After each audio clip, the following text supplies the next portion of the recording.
Hey guys, welcome back to another demo. Today I've got for you this SMC DCR52 or Diamond Crystal ceiling fan. This is probably from the early 90s. I don't know exactly when. Dating these things is difficult. I know one person who would really like this, and that is Rick. So if you're watching this, Rick, I hope you like this fan. I certainly do. Anyways, so it's a little bit different from when I first got it. Mainly because I'm not using the torn cane blades. I'm instead using the ones that came with my DC52 or Park Avenue 4. They've got a bit of grease on them still, but they certainly look better than torn cane, so we're going to be using these ones today. It runs fine. It's still very loud. I don't think I ever uploaded the original video I recorded of it, so this is your first time seeing this fan, I believe. So let's go in for a close-up. It's in pretty decent shape, and as I'm sure you can tell, it is flush mounted. Doesn't really bother me too much, though, with this one. Absolutely beautiful fan. And also, let's go ahead and start by turning on the up light so you guys can see that. All right, now we'll go for the down light. Absolutely beautiful. And then we'll go both. Such a beautiful fan. And then also, while I'm here, you guys can see we do have the Oreo pull chains there, the Oreo logo pull chains. All right. Now I'm kind of curious to see how much it draws just with the lights on. So let's go take a look at that quick. I am going to be using both the tachometer and the kilowatt for this one. Oh wow, 53 watts. And that is because I've only got an incandescence up here. Now we'll once again just cycle through all the lights while you guys are back there so you can see the whole fan when the lights are on. Up light, down light, and both lights. All right, now let's start the fan up on low. As you can hear, it is horribly loud thanks to the light kit of the glass vibrating. I should have worked on isolating it, but I've mentioned it, I think, before. I don't really have time to make sort of repairs and stuff on the fly here. But oh my god, is that horrible. Otherwise, the fan is fairly quiet. There's still a bit of a motor hum, but otherwise it's fine. I'm gonna have to, once I'm done working on this photography project, this fan's gonna go back up and I'm gonna try to figure out how I can solve this. All right, let's see if the tachometer will work. I just assumed it would because it had cane blades. However, that might be wrong because it's not picking up. Oh, wait. Hold on. We were getting somewhere. All right, there we go. All right. So about 88 RPMs. Yeah, I can see that. That sounds about right. Moves alright air on low speed. It'd be even better if it wasn't flush mounted.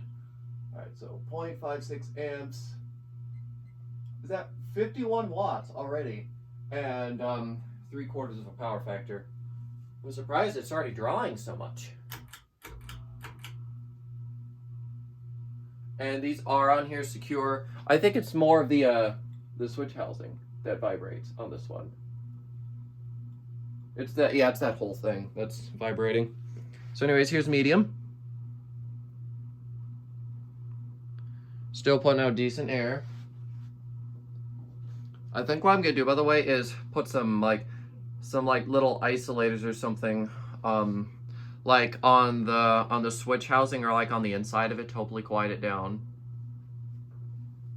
All right, let's try the tachometer again. Obviously, as I'm sure you can tell, the fan is in bright brass. I think it only came in bright brass. I think these might have been introduced in the late 80s and were discontinued in the early to mid 90s. So is this dang thing gonna work? I tell you, this was such a waste of money. Mainly just because, well, it works. It's just with my ceiling, it doesn't. So to me, it was a waste of money because it doesn't do anything. So we're gonna cut this worthless test for the rest of the video because I don't have time to deal with it. So we'll continue using the kilowatt though.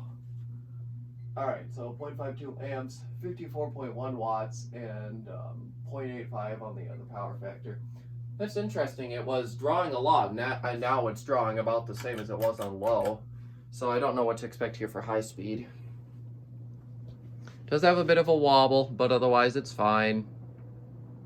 The bearings are a little bit loud. SMC's bearings from this period of time were not that good. This is when they were already starting to decline. Airflow, though, is still very impressive. It moves really good air. See, that's high. And just for the heck of it, we'll try this one more time. Even though I highly doubt we're going to get anything useful. Nope. Yeah, sorry to disappoint. I know I made a big deal out of it when I first got this thing, and I've only used it like 3 or 4 times in my demos. Mainly because the other times they just don't work. Maybe I'll like tape a piece of paper up above it because it should be able to pick it up off a white background, I hope. Anyways, let's go take a look at the kilowatt. I'm very interested to see what it's drawing here. 0.56 amps, 67.7 watts, and a whole power factor. So it looks like this is just a fan that draws more on low speed. Alright, we'll shut her down, and now we can finally have some peace and quiet.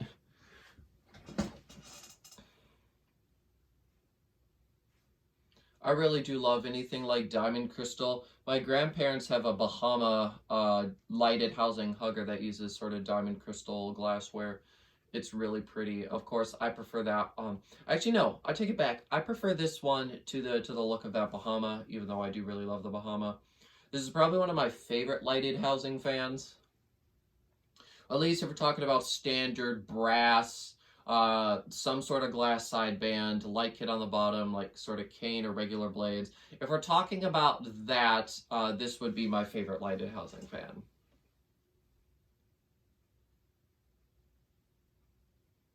Could you imagine how powerful these would be if they had the older brown UFO motor in them?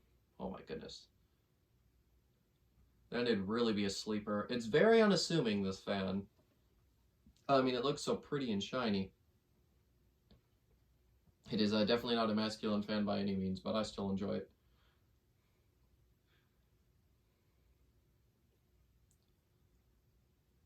Yeah, spin down is not extremely long, like I said. Bearings on SMCs from this period are not the greatest. Of course, once you got even later, they got even worse. The last iteration of the Laguna from like 1997, I think Chandru called it a functioning dollhouse fan, and he's right. The later SMCs sucked. This was probably one of the last decent SMCs made before they really start to go down the drain.